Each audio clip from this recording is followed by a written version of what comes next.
बनना है, अपनी उपलब्धियों को इतनी ऊंचाई पर लेकर जाना है कि दूसरे अपने आप होने लगने लगे। पर ऐसे में किसी को नीचा दिखाकर आगे बढ़ना कभी हम लोग की मंशा नहीं होनी चाहिए। और ऐसे में ऊपर वाला है वो सब देखता है। ऐसे में हर किसी के कर्म का हिसाब होता है। हम लोगों को वो दौर भी याद था जब हम लोगों के अपनों ने ही घंटों तक हम लोगों के लिए दरवाजा नहीं खोला था। घंटों तक उनके दरवाजे पर हम लोग खड़े रहे थे। हम लोगों के लिए हमारे ही घर के दरवाजे बंद कर दिए गए थे। और विधि का विधान देखिए, आज आप लोगों के आशीर्वाद से चिराग पासवान उसी कुर्सी पर बैठा है। इस कुर्सी पर इन लोगों को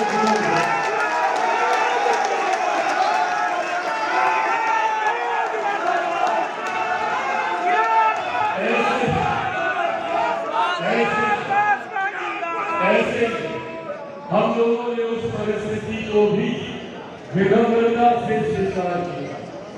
इस परिस्थिति को भी विनम्रता से ही स्वीकार करेंगे।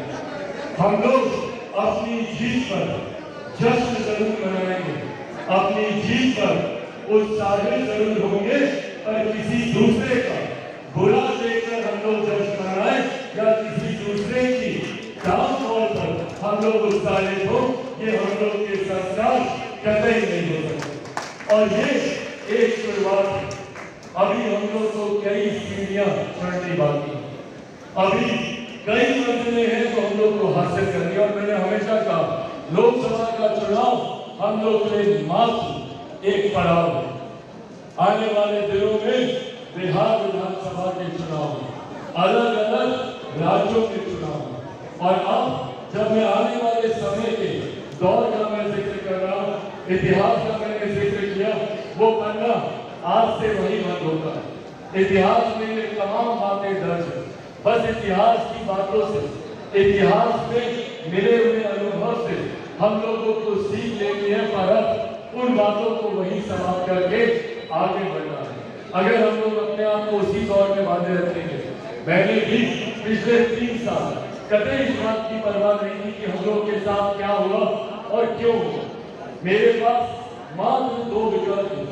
या तो मैं उन परिस्थितियों में रोता रहता, क्राई बेबी कहा जाता है, मैं रोता रहता और अपनी परिस्थितियों को दोष देता रहता कि भैया मेरे साथ ही ऐसा क्यों हुआ, मैंने किसी का क्या बिगाड़ा था, मैंने किसका गलत किया था कि मेरे साथ ये सब हुआ।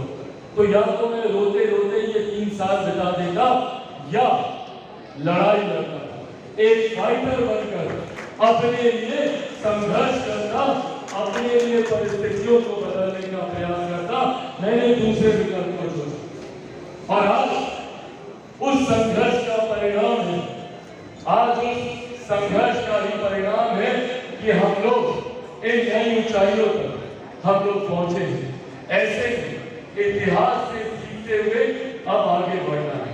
आज जब ये नई परिस्थितियां हम लोग के समक्ष, जहां पार्टी के स्तर पर देखा जाए 5 सांसदों के साथ हम लोग एक मजबूत परिस्थिति में मौजूदा केंद्र की सरकार में हम लोग मौजूद हैं, तो वही राजनीतिक तौर पर भी देखें तो एक बड़ी जिम्मेदारी केंद्रीय मंत्री के तौर पर जो हम लोगों के कंधे पर आई है, उसको भी उतनी ईमानदारी से, उतनी ही मेहनत से हम लोगों को पूरा करने का प्रयास करता है।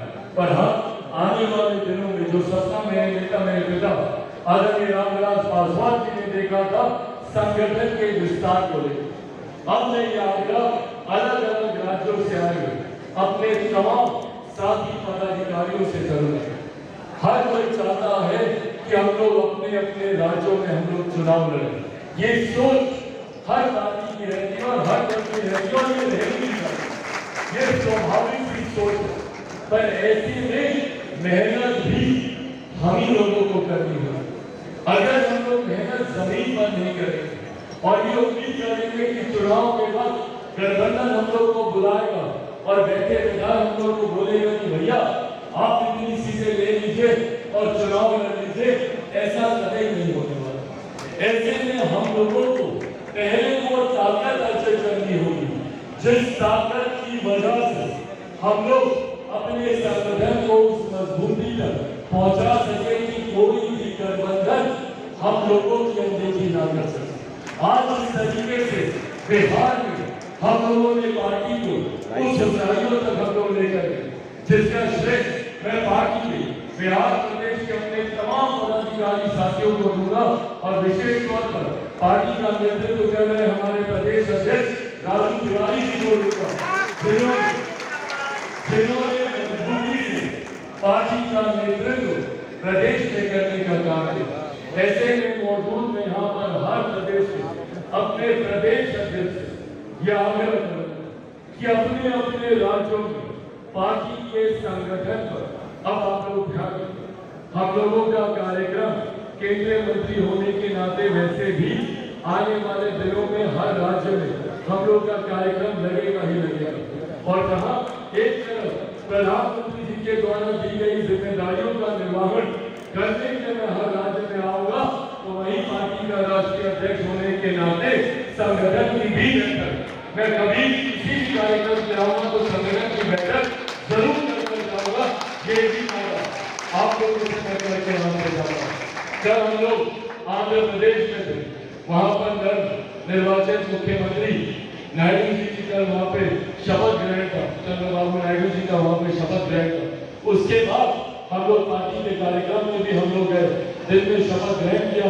उसके बाद शाम को पार्टी के कार्यालय पर ही हम लोगों ने पार्टी के तमाम पदाधिकारी